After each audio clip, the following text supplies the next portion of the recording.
Hey guys, Dave from Hobbyco. I'm here in Melbourne at the Toy Fair. I've managed to land on the Hornby stand, and we've got Simon from Hornby as well as Big Mike from Hobbyco.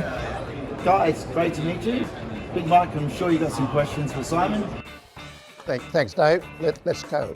So we're very privileged to have Simon Kohler from Hornby in the UK, and he's here to introduce a new range to us. It's the TT range. But before we start on that, I have a question to ask Simon. Tell us about how Hornby 00 started. Well, Hornby 00, you can see there's me when I was a little bit younger. That was only a couple of years ago, of course. Yeah. Well, Hornby 00 started because back in the 20s, people were finding that O-gauge tinplate was too big for modern houses in the 20s. Right. It's a bit like it is these days. Yeah. Houses, certainly in the UK, are getting smaller. Yes. So that was the issue there, what was happening in Europe was the same thing. They reduced their O-gauge down to HO, Right. half O. Okay. HO. When Hornby tried to do the same, they found that the motors available were too big to go into the smaller British locos. British locos were a lot smaller than American and also European. Right. So you couldn't get the motor in. Right. So Okay. So it's a technical problem. It was an issue. Yeah. Yeah.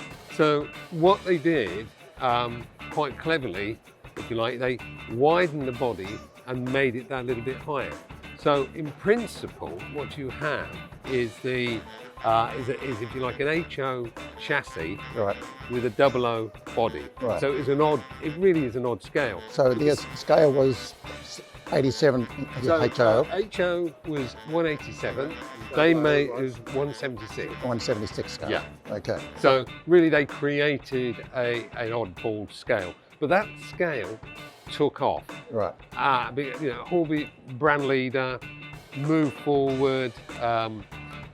But what happened in the 50s was Rovex produced a cheap train set for Marks and Spencer. Yep. Which was such a success that they wanted more track, more locomotives and things like that. But poor old Rovex, the chap who owned Rovex, didn't have the wherewithal to do it. Enter the Lines brothers, Yep. Triang. They bought the company, they bought the Rovex name, bought the company, Yep. and then invested heavily in the modern railway system. Right. And really, it became dominant. Eventually, to 00. Right. And they eventually absorbed Hornby, and then it became Triang Hornby. Right. And then eventually, the Triang name was dropped, and Hornby Right. became dominant. But the scale 00 stayed throughout the UK. Has stayed the same. Right. The problem is, of course, it is peculiar to British outline. So how did that affect the new brand? Well, now. So the new brand is Hornby, Yeah. Hornby TT 120 scale. That's correct. Now, I'll tell you what happened here. Going back to about 2008, 2009, I was becoming a little bit concerned that all the good locomotives, the rolling stones, had actually been produced, and all we could keep doing was, if you like, redoing it again and again and again. Yes.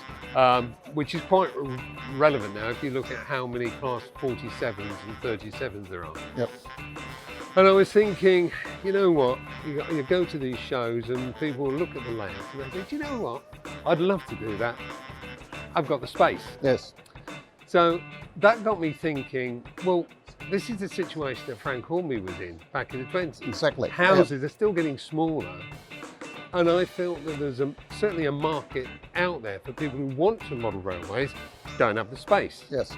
don't have a garage, don't have a loft, whatever. And they want something a little bit easier to handle.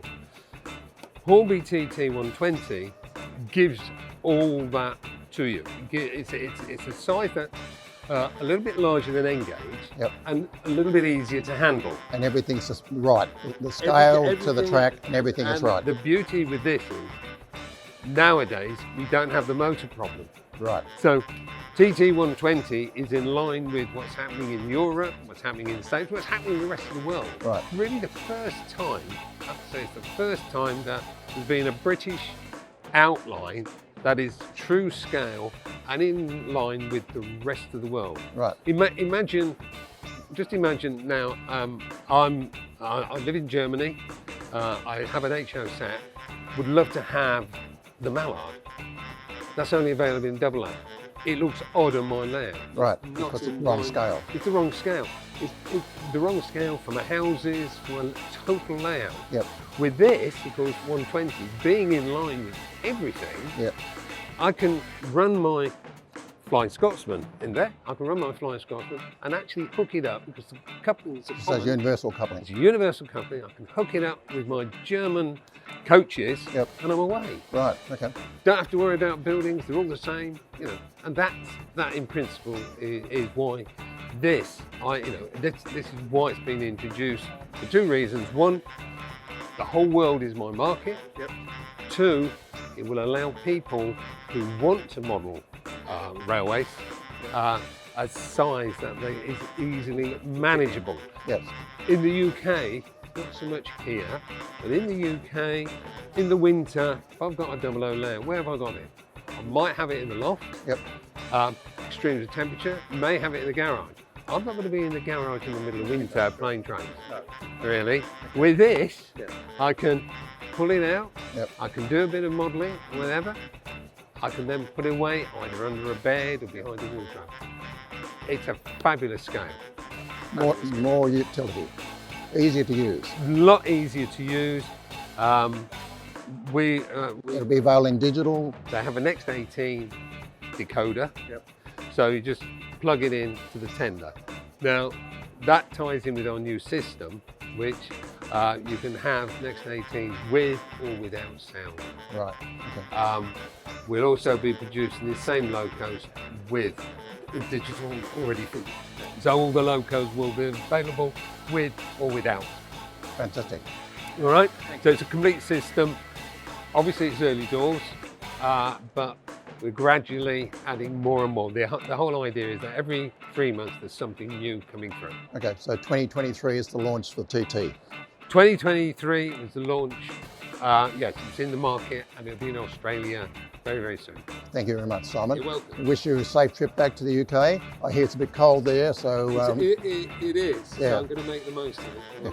All right, thank you. Thank All you, right, Simon. Cheers. Thank you. Okay.